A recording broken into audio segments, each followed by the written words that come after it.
tip is it's a takeover tool clip on your best player. It's So called ito Flash, na we yun. call it Ito na Blur. yung request Clip this nyo. on your favorite player, and whenever he has Request ng takeover, if you run settings. after the defender's hip, you get a automatic I-divide revive natin. time. Yan. So, punta lang kayo sa pictures. Sa video settings. Yan. Graphic adapter, syempre, yung ano nyo, GPU nyo. Yung sa akin, no, GTX 1650. Yan. Display ISO. Yan. Display ISO, naka-wide. Recommendation yan, 1920, 1080. Depende yan sa screen ng monitor nyo. Yan. Yan. Huwag kayo mag-window. Dapat naka-full screen window kayo. Recommendation ng game yan. Resolution scaling. Intel XESS. Kung may Nvidia DLSS kayo, mas maganda. Pero pag wala, naka-Intel, okay lang naman yun. Ito yung gamit ko. Resolution scaling, quality. Ito yan, importante. Huwag niyo i-force ng ultra kasi maglalag lang din yan kung di naman kaya. Huwag kayo trying hard dun sa ultra performance kung di naman kaya. Yung mag-native anti-aliasing, ito yung parang makikita nyo sa player, yung line ng ano, yung line ng texture nung mismong ano player.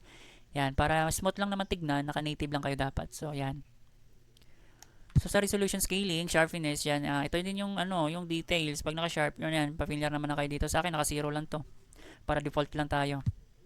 Vertical sync naka-on. Yan. Texture details level naka-low. Overall quality ito, advanced tayo, yan. So yung advanced ko, napapansin niyo, naka-low lang lahat yan. Yung crowd lang yung naka-high. Naka-base lang kasi ito sa ano ko ha, sa VRAM use integrated na 4 GB RAM. So ako nasa minimum lang ako, minimum video card, yan. VRAM. Yan. Naka-low yung shadow, player detail naka-low, cloth simulation. Ito yung gumagalaw yung ano nyo, yung jersey nyo. Pero sa akin in-off ko lang siya kasi habang tumatagal yung laro, naglalag siya, nagkukus siya ng lag yan. Yung sa crowd naman matagal ko na tong gamit, hindi naman ako naglalag dito, so hinahay ko siya.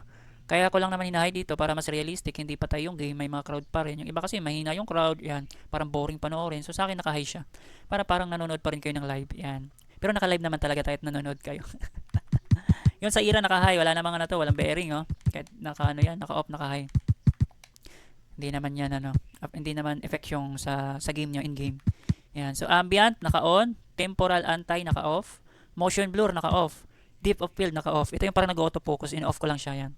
Nagkukos din kasi yan. Tingnan na. Turn depth of field on-off. Shader detail level must be set to high. So naka-low lang tayo kaya naka-off yan. Yan. Matakaw kasi ito sa VRAM kaya yan naka-off yan. Yan. So off yan tayo. So ayan. Yan lang yung ano ko. Yung sa settings ng 2K ko yan. Kung napapansin nyo naman sa in-game hindi tayo lag. Yan. Yan. So after naman sa 2K settings natin, punta tayo sa NVIDIA control panel settings. So right click nyo lang. Show more. NVIDIA control panel. Click. Para ma-optimize natin yung graphics ng ano nyo, ng GPU nyo. Yan. So manage 3D. Click nyo lang manage 3D. Yan. So piliin nyo lang to under the global settings. Punta kayo sa high performance. NVIDIA. Yan. Sa NVIDIA, importante to anisotropic. Dapat naka 16x yan. Yan, naka 16x. Tapos, punta kayo sa rendering GPU. Dapat naka-rendered yung ano dito ha. Naka-rendered yung GPU nyo. Importante yan para smooth yung game. Yan. Tapos sa quality naman. Quality yan. Yan. Sa quality, texture quality. Dapat naka-choose yung quality dyan. Yan. Yan. Tapos, apply nyo lang. Yan.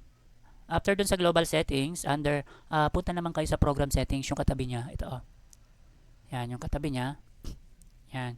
So, napapansin nyo, naka 2K25 ako dito, AXE. Yan. So, kung wala yung sa inyo, add nyo na lang. Add kayo. Pag wala dito, browse nyo lang yung location.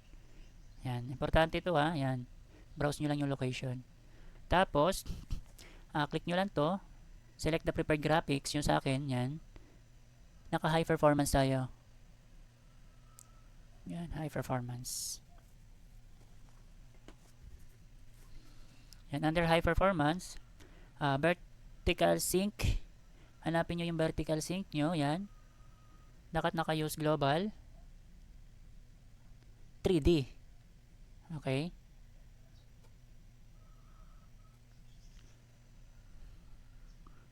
So, apply nyo lang. Then, save. So, ayan yung settings natin naman para sa NVIDIA control panel nyo.